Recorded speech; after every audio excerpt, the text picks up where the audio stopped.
भैया भैया भैया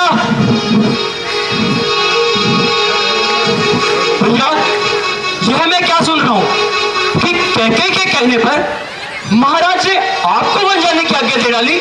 लक्ष्मण, क्या तुम अपनी मर्यादा भूल गए हो, जो कि माता को माता के नाम से पुकार रहे हो? आप बुलाइए उसे भैया। मैं उस दुष्टा को कभी माता कहकर नहीं बुलाऊंगा। लक्ष्मण, और अपने जीते जी ये अन्याय भी कभी नहीं होने दूंगा भैया। भैया आप निश्चिंत रहिए, मैं अकेला महाराज और उस भरत की सेना का सामना कर सकता हूं। चुप हो जाओ लक्ष्मण। महाराज ने क्या समझा कि राम मेरा कहा कभी नहीं टालेगा और वन जाने को तैयार हो जाएगा? पर वो शायद भूल गए कि राम तक कोई भी विपदा आए तो उसे पहले लक्ष्मण से बैर लेना होगा। चुप हो जाओ लक्ष्मण। तुम बिना सोच विचार के मुख से अपशब्द कह रहे हो। भैया हमेशा आपने ही तो सिखाया है कि अन्याय सहना क्षत्रिय धर्म के विरुद्ध है, और जो भाई अपने बड़े भाई के सम्मान की रक्षा न कर सके, ऐसे भाई का इस संसार में जीवित रहना अधर्म है। भैया आप केवल मुझे आज्ञा दें, मैं महाराज और भरत को अपने इस धनुष और बाण से अच्छे से समझा दूंगा। महाराज भरत और स्वयं माता कैकेयी आकर आपका राज्याभिषेक करेंगे। भैया आप केवल आज्ञा दें। शाबाश लक्ष्मण, शाबाश। कितने सुंदर दृश्य की कल्पना करी है तुमने। आज जो तुमने अपनी वीरता का परिचय मुझे दिया है, मैं अचंभित हूं। जो दृश्य तुम अपनी कल्पना में मुझे दिखा रहे हो कि माता पिता हाथ जोड़े सम्मुख खड़े रहें और पुत्र सिंहासन पर बैठे, कितने सुंदर दृश्य की कल्पना करी है तुमने। इस दृश्य को देखने के लिए स्वर्गलोक से देवतागण भी आएंगे। तो भैया तो हम कर भी क्या सकते हैं, जब पिता ही अपने धर्म और अपने कर्तव्य से मुख मोड़ ले और एक तुच्छ स्त्री के लिए। चुप हो जाओ लक्ष्मण, चुप हो। तुम्हारे इतने नीच विचार सुनकर आज दुख हो रहा है। मुझे गर्व होता था कि तुम मेरे अनुज हो, पर आज तुमने मेरा यह भ्रम भी तोड़ दिया। लक्ष्मण, आज के बाद मुझे कभी अपना मुख मत दिखाना। भैया यह आप क्या कह रहे हैं? भैया मैं आपके बिना एक पल भी जीवित नहीं रह सकता। भैया यदि आप पर कोई अन्याय हो तो क्या लक्ष्मण चुपचाप बैठकर यूं ही बस देखता रहे? नहीं भैया नहीं, यह कदापि नहीं हो सकता। अन्याय? मेरे साथ कैसा अन्याय? लक्ष्मण, जो तुम कह रहे हो या कहना चाहते हो वह है अन्याय। लक्ष्मण, तुम नहीं जानते, हमारे पिता एक वीर पुरुष है, धर्मात्मा पिता है। आज वो एक धर्म संकट में फंसे हुए हैं।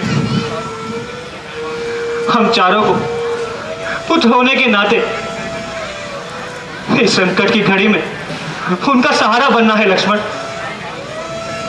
ताकि ताकि वे स्वयं को असहाय महसूस ना करें। आज आज राजा के सामने एक और जहां अपना सबसे प्रिय पुत्र है, तो दूसरी ओर राजा का धर्म है। लक्ष्मण, क्या तुम चाहते हो कि राजा अपने धर्म से विमुख हो जाए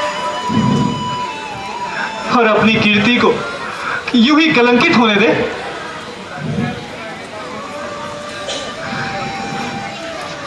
लक्ष्मण, तुम पिता की हालत को क्यों नहीं समझ पा रहे हो भैया? आज जब मैंने उन्हें ऐसे असहाय देखा तो मुझसे उनका यह दुख देखा नहीं गया और अपना दायित्व निभाने में मैंने एक पल की देरी नहीं की। लक्ष्मण, महाराज दशरथ जैसे पिता किस्मत वालों को मिलते हैं भैया। भैया,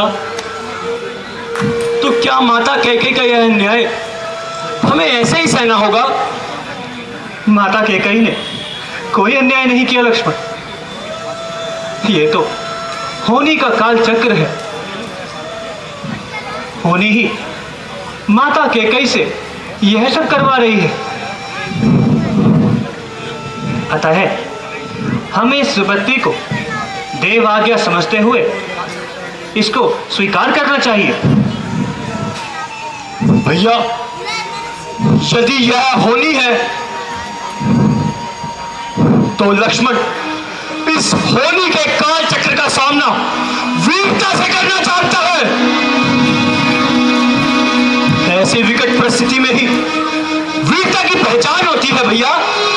और ऐसी विकट परिस्थितियों में ही धर्म और कर्तव्य की भी पहचान होती है लक्ष्मण। लक्ष्मण, बड़ा भाई होने के नाते मैं तुम्हें ये आज्ञा देता हूं, अब अपना ये क्रोध समाप्त करो और मेरे वन जाने की तैयारी करो। मेरे वन जाने के पश्चात भाई भरत की राजपाट में सेवा करना। मेरे जाने के पश्चात? भैया, इसका क्या तात्पर्य है? भैया, क्या मैं आपके साथ नहीं जा रहा? भैया, भैया, जहां शरीर होता है वहीं उसके प्राण भी होते हैं भैया। अतः मैं आपके साथ जरूर जाऊंगा भैया। मुझे इस पूरे ब्रह्मांड की ताकत भी मेरे कर्तव्य पथ पर चलने से नहीं रोक सकती भैया। परंतु लक्ष्मण, नहीं भैया, नहीं। अब मुझे आपकी ऐसी कोई भी बात नहीं सुननी जो मुझे आपकी आज्ञा मानने पर विवश कर दे। भैया, मुझे आपके साथ जाना ही होगा भैया। भैया, आप जानते हैं लक्ष्मण आपके बिना एक पल भी जीवित नहीं रह सकता भैया। भैया, मुझे मेरे अपशब्दों के लिए क्षमा कीजिए भैया, परंतु अपने साथ आने से मत रोकिए भैया। अपने साथ आने से मत रोकिए भैया। नहीं लक्ष्मण, उठो उठो लक्ष्मण, मैं तुम्हें अपने साथ नहीं ले जा सकता। लक्ष्मण, तुम समझने की चेष्टा करो भैया। मैं माता सुमित्रा को क्या जवाब दूंगा? माता सुमित्रा क्या कहेंगी?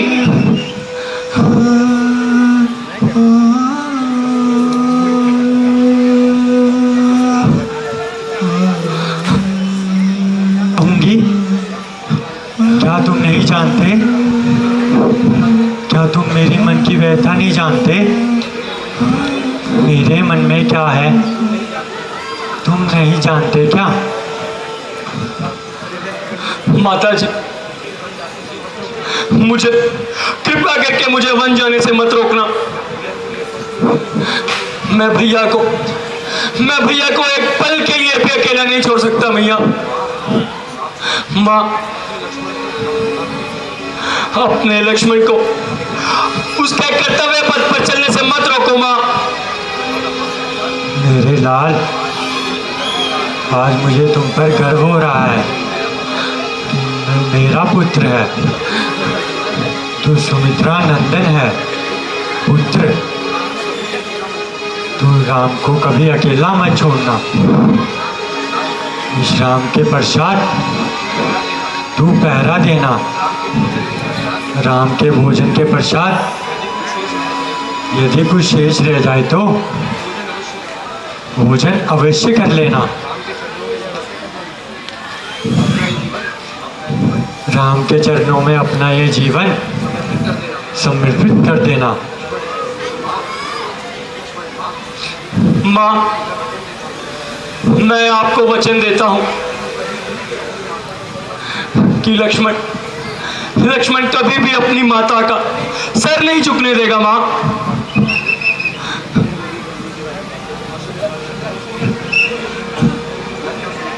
धन्य हो सुमित्रा, तुम धन्य हो। तुमने अपने पुत्रों को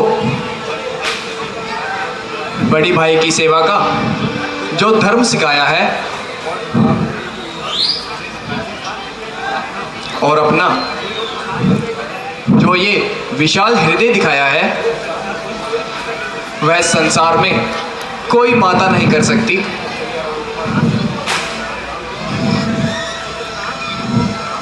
पुत्र राम, तुम मुझे वचन दो कि सीता और लक्ष्मण को सब कुशल अपने साथ अयोध्या लेकर आओगे। माता जी,